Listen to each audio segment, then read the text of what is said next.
Welcome back to the Gig Workers Summit. We are so thrilled at this session to have an expert available. They're all experts, but this gentleman has a history of being an expert. I'm going to introduce to you guys Dr. Chaz Austin. He has served for over a decade as not only a college professor, a career coach, an author, and a private coach. He's also written 2 books that are just absolutely fascinating and just chocked full of great information. One of them is 101 Ways to Find Work and Keep Finding Work for the Rest of Your Career. And his second book is How to Find Work and Keep Finding Work for the Rest of Your Life. I love those titles and I love what you're doing. Welcome, Dr. Chaz. Thank you so much. It's good to be here and be able to maybe contribute to the people who are watching. Contribute a lot. I am so excited. People are really going to get a lot out of this interview. Good.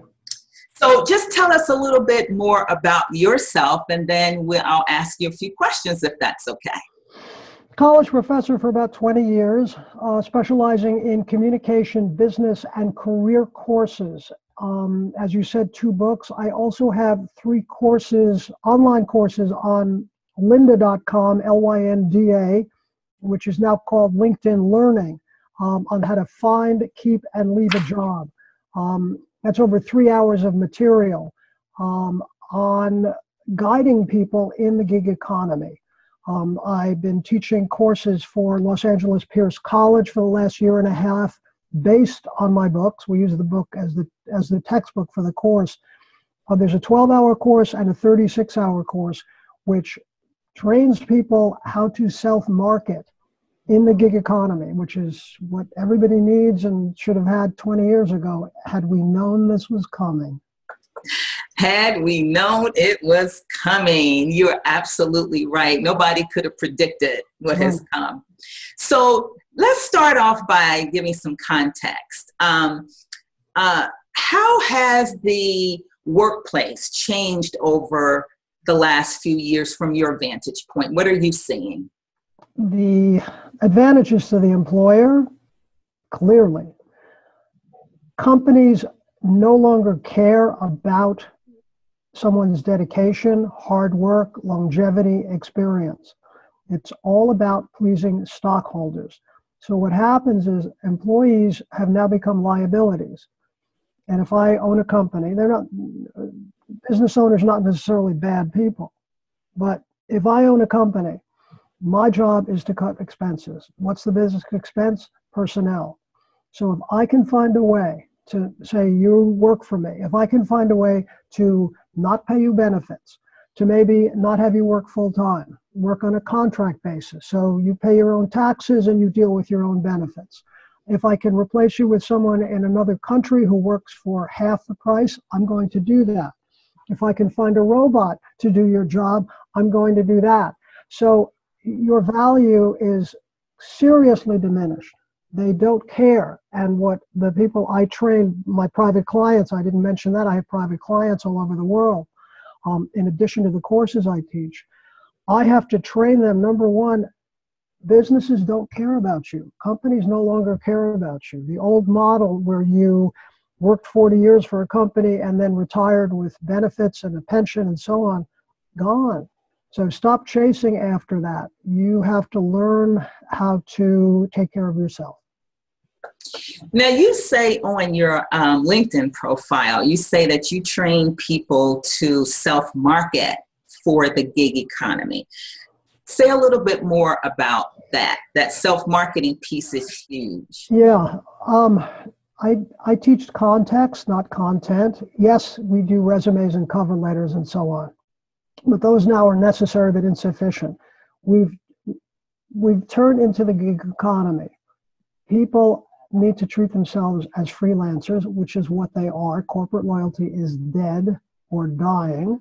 So you need to think of yourself as a freelancer, and beyond that, you're your own business. Huh? And like any business, you have to think about what's your brand. What is it that you deliver in the workplace that people will pay for? So you have to determine your brand, then you have to learn to articulate it in a soundbite, in your resume, in your marketing materials, etc. And then you have to sell it. Everybody's in sales. So I upset people first by telling them the old rules are gone. And then I have to train them to develop a marketing sensibility. So whatever you were trained to do, you were trained to be a chemist, you're in sales. You were trained to be a financial advisor, you're in sales. And there's enormous resistance. No. I didn't go to the University of Sales. I'm a chemist. And you have to learn to sell your skills because you can't count on working for one company for decades. That's over. So there is that natural resistance. And so I train you how to self-market. What are you selling? And how do you get it to the people who need it?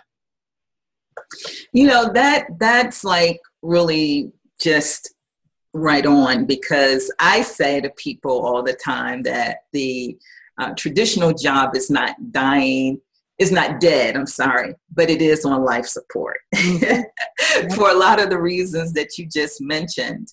And the fact that we have to look at ourselves as a company and as a brand, is critical. There's a lot out there about, branding in the workplace, right? Tell me a few of the skills that you really help people with. What are some of your hot tips that you can share with people when they, start to understand after that resistance that they need to market themselves? So thanks. This will be a summary of what I teach in my courses now, which my courses are a laboratory for the work I'm doing. So it always expands and improves. The first thing, if I were training you either in a course or individually as a client, the first thing, I have to disabuse you of the notion of finding a job. Stop looking for a job and look for work. Look for clients. Don't expect, even if you find a job, that it's going to last for very long, because the company is going to move to Indiana or go overseas or downsize or merge or find workers from another country to replace you. So that's the first thing. It's a shift in consciousness. You have to think of this in a different way, which is very upsetting for people. But that's the first place we have to start. Then you have to start thinking of yourself as a brand.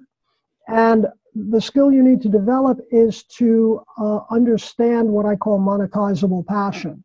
That you may be passionate about something, but just because you love it doesn't mean you can make a living at it.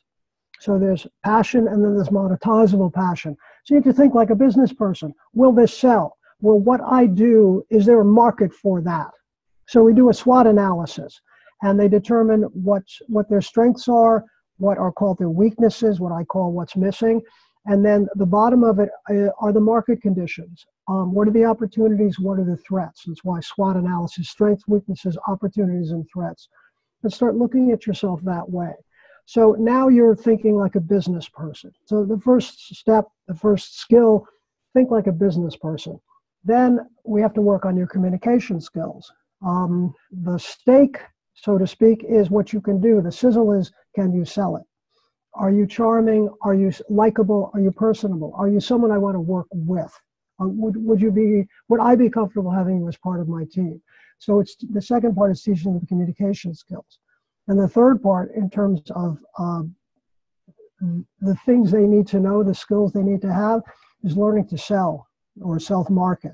And you may not love it, you may never even like it, but it's a necessary skill. Like if you live in Chicago, you need a winter coat. If you live in LA, you need to know how to drive a car. If you're going to continue to work and make money, you need to learn how to sell. Just like we learned how to use smartphones, not something we were born with. When the need was there to learn that as part of a skill set, we learned to use smartphones, we learned to use computers, we learned to drive. Now you're going to learn how to sell. Don't have to like it, just have to do it. This is what's going to allow you to survive and thrive in the gig economy. I'd like to explore something you said a little bit further. You talked about, Sure. the communications piece, and I've never heard it put that way, about, being likable and charming and that kind of thing. So if you are using online gig websites, how do you communicate that? Do you have any suggestions? Because you may not have the opportunity to meet face to face with the potential client, or you may not even have an opportunity to talk to them over the telephone. Yeah. So you have any thoughts about that? Yes.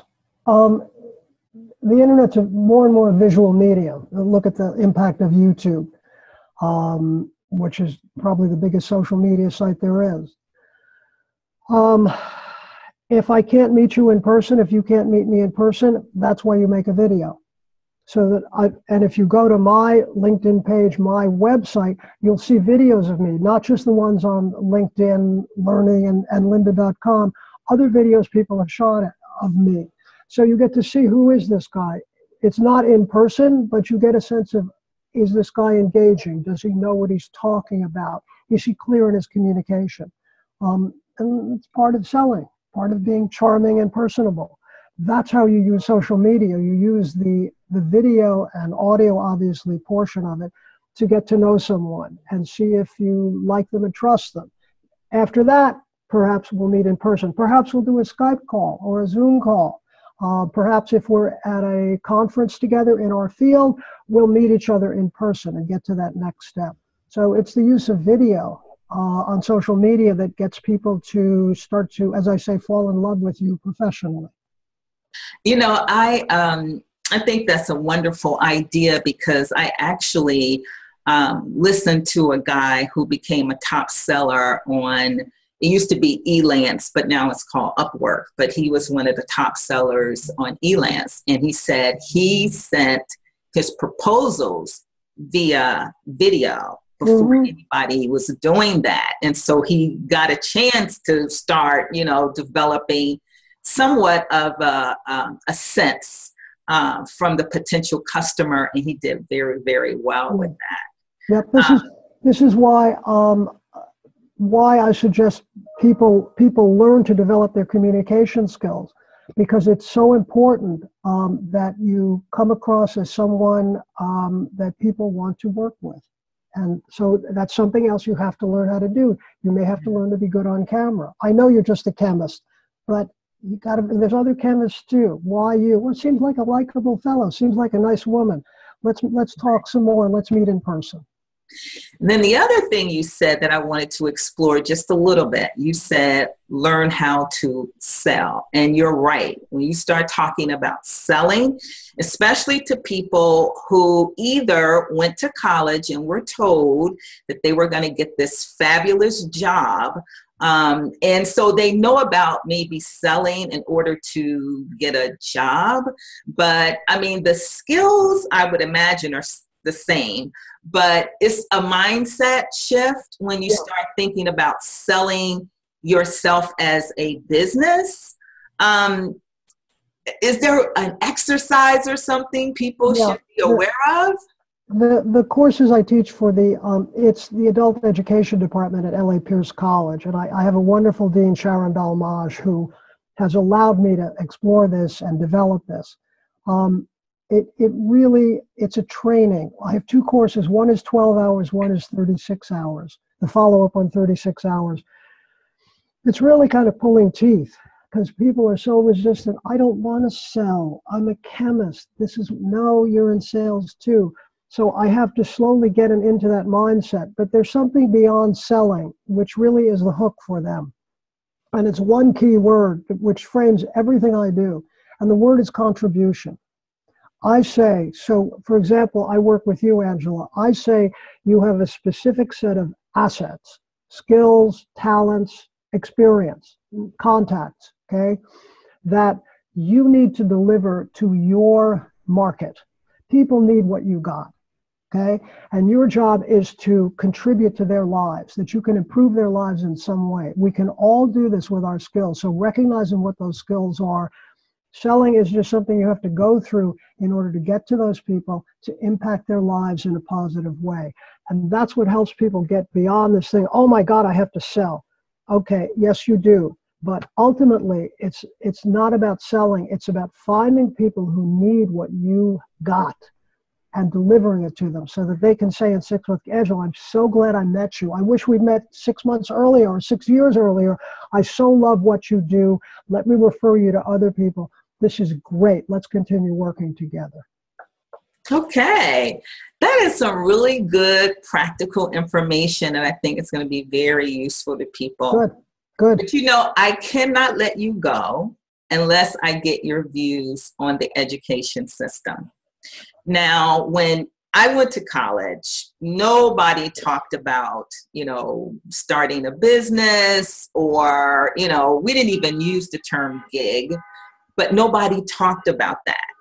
I would assume that they're talking about it in schools today, but I know you're in that arena. Share a little bit about what's happening. Yeah, it's the problem's a lot deeper and it's lasted longer. So it's something I could talk about for 3 days, since I have a doctorate and a master's and a bachelor's degree. So 20 years of schooling, and they put you on the day shift, as Dylan said, but 20 years of schooling, 3 degrees, including a terminal degree. And most of the time I spent was a waste of time. Most of education at all levels is a waste of time. We're still teaching busy work, theory, and teaching to the test. We're still preparing people for the early 20th century factory place. Yeah, school is largely irrelevant. Colleges, for example, traditional academic colleges they don't teach vocational at all. They look down their nose at it. They don't prepare you for the workplace, either the traditional one or the gig economy. They may be waking up a little, but they're still doing what they always did because it always worked. Tenure is part of the problem. If I have a lifetime job, why should I change what I've been doing? So they don't teach that. Then what rose as a result of that were the for-profit schools, which teach nothing but preparation for the workplace. But they leave out communication, they leave out critical thinking skills. So yeah, they'll get you a job, but you'll stay at that low entry level. What I do and the work I've done and continue to do and I evangelize for is a synthesis of the two. That education be practicalized and that you can find a way to monetize it, not simply just to get work or make money. There's more to education, or should be, than that. But in terms of the workplace, my doctoral dissertation was about, it's a model for creating a career development course program embedded into a college curriculum. So what I evangelize for, beyond the work I do, this is the long range goal, that every college and university adapt my program, which is that when you register for college, you have, alongside whatever your major is, whatever your discipline is, you're learning how to self-market. So that whatever it is you learn is ultimately so that you can contribute it to other people. But just knowing how to do something and not knowing how to convey its value to people who can use it, waste of time. That's like cocktail party. I learned all these interesting factoids. If I can't monetize it, if I can't help people, it's theoretical and it's largely useless. Wow. That's really like so interesting and so cool, because I've felt that way for a while, but I've never heard a college professor say it out loud. Yep. You know, and the fact that we are in this gig economy, to me, is like such a tremendous opportunity for people, because I know people who have been in the same job, or maybe they floated around a little bit, but the same sort of career path, and they hate it. They absolutely hate it. But with the gig economy, they now, if they can get up enough nerve, can at least test some ideas to see if this is viable, to see if this is what I think it is in my head, because oftentimes we think that doing something is going to be a different way than the reality of it is. I remember this guy who said he was in medical school before he figured out he didn't like blood. So yeah, you know, that's just very. In the courses I do, I address all of this because I've done them for so long in so many different environments. Yes. Fashion schools to business students to people getting their MBAs to people getting their doctorates in psychology. It's the same conversation. And I need to disabuse people of their fantasies about what it's like to be a doctor. Okay, before he ever went to medical school, he ought to have met people who are doctors and found out what it's going to be like, and then make an informed decision. So I do all of that with people. By the way, the Pierce courses are free, which is a wonderful thing. And people still resist doing it because this work is scary. People hate confronting this stuff. It's their whole future, and it's who they are, how they define themselves in the workplace. The downside of the gig economy, though, yes, you're free to explore things you always wanted to do, but you have to find a way to monetize that and pay for your benefits. And I work with that too. I've kind of heard pretty much all the objections there are, and I've built into the curriculum a way to deal with all of that. But you're exchanging the safe harbor of a traditional, this is my company and I'm going to work here till I retire, with a network that will support you, and what I call the multiple income streams approach, where you have different ways of making money all tied into your core brand.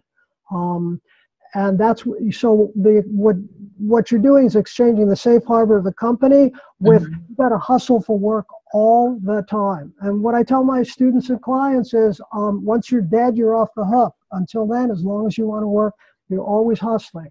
But it becomes second nature because ultimately you get to contribute to other people and they need what you got. All right. So that's a great way to end this discussion, unless there's one more tip that you said, I've got to tell the people this, because we've got folks of all age watching this broadcast in all different stages, some exploring side hustles, some have been in this gig economy and now they want to explode and, create a huge organization. Any final thing you want to say to people? If you live in Southern California, in the Los Angeles area, I invite you to participate in my courses.